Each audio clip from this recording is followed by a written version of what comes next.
The day the bandages were removed from my eyes, I jokingly pretended I was blind. That same night, my best friend was on top of my husband, panting heavily. Realizing that I couldn't see, their faces were full of satisfaction and pleasure. Worried that I might hear something suspicious, my best friend whispered, Jasmine, I'm just giving your husband a massage. When I heard Clara Merling's voice, I bit my lip so hard that I almost drew blood, but I stayed silent. I let out a faint and pretended to be asleep. The bed was shaking. The three of us were lying there, me, my husband Tim Grant, and my best friend Clara. It was the third day since I was discharged from the hospital. Ever since I told them I was blind, Clara had moved into my house to take care of me, which also included giving my husband his massage at night. Their clothes were all tangled together on the floor. They were curled up in the bed, trembling under the covers, the atmosphere charged with lust. One was my husband, and the other was my best friend. Weren't they afraid of being seen? Of course they weren't afraid, because they thought I was blind. Opening my eyes in the dark, a wave of nausea surged in my stomach. I had to bite my lip to hold it down. They didn't know I was pretending. They thought I couldn't see, and they did whatever they pleased. For the thrill of it, the three of us ended up in the same bed. Clara wore my $1 million jewelry, ate luxury meals in my mansion, dressed in my designer clothes, and carried my bags.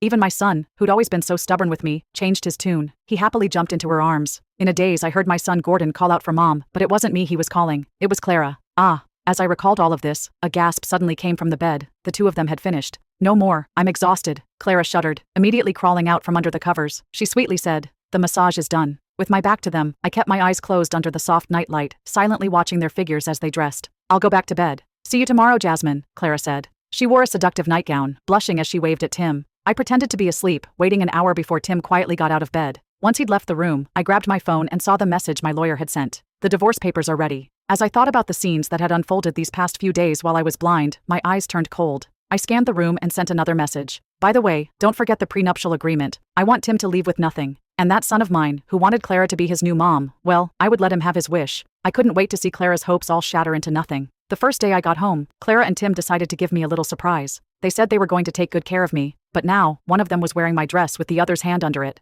And that was just on the first day. When I found out Tim and Clara were cheating right in front of me, I didn't make a scene. Instead, I quietly turned on the villa's security cameras and acted like everything was fine, letting them care for me however they liked. But what really broke my heart was my son Gordon. He was exactly like Tim. They shared the same cold, calculating look. Not only did Gordon cover for his dad, but he even slipped sleeping pills into my milk and brought it to me. "If Mom drinks this milk every day, can Clara be my mom forever?" Hearing those words as I hid behind the door sent a chill down my spine. I'd been there for him from the moment he was born, taking care of him nonstop. I even sacrificed most of my work to focus on him and our family. He had everything: expensive toys, trips to the amusement park every chance I got, the best clothes and food. Even when he threw tantrums, I handled it with patience. I never once thought about hurting him, even when he bit me hard enough to draw blood. But now, "Mom, have some milk." He stood there with that cup of drugged milk, looking so excited, urging me to drink it. I felt disgusted, but tried to hide it. I pretended I didn't know, took a sip, and played along. Afterward, Gordon ran off, happy and skipping as he left. He didn't forget to call back to me, "Faster, Mom." At that moment, everything shifted.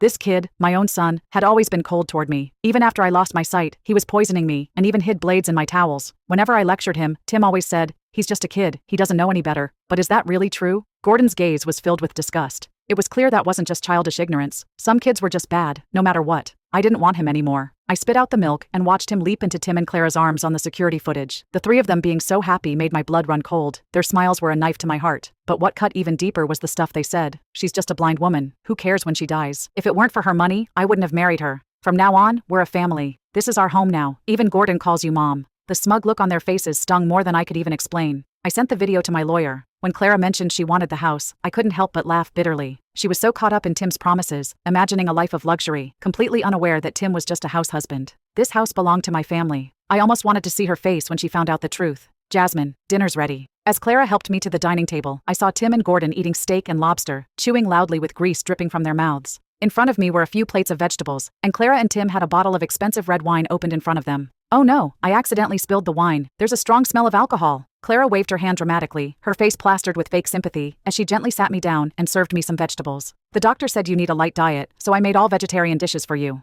"Vegetarian?" Across the table, lobster steak and chicken soup were on display, and she was telling me this was a vegetarian feast. Gordon, feeling like I'm no longer in charge, chewed his food loudly and deliberately took huge bites of the steak right in front of me. He mumbled as he reached for a lobster. "Mom, look at me. I can eat broccoli all by myself now." He shoved a piece of lobster into his mouth as he said it. Tim chuckled, exchanged a pleased look with Clara, and grinned proudly. "Our son's awesome, huh?" I might be blind, but my nose still worked. My fist clenched under the table, and I could feel Clara's gaze on me. She seemed a bit confused. "Jasmine, are you really blind?" I shuddered. My heart skipped a beat as her eyes locked onto me, suspicion creeping into her voice. Maybe she realized something was off, but it didn't matter. I steadied myself and suddenly grabbed her wrist. She flinched, startled, and instinctively tried to pull away. What are you? Clara, why do I smell beef and chicken soup? I beat her to the punch. Clara froze for a second, her brows relaxing, and then she smiled. You're mistaken, Jasmine. It's probably from the neighbors. She picked up her fork and started stirring my bowl, but I caught the moment when she spat into it. She picked up a piece of veggie and moved to feed me. Just eat up, Jasmine. The food's getting cold. Tim and Gordon looked on, a mix of smugness, excitement, and mild disgust in their expressions.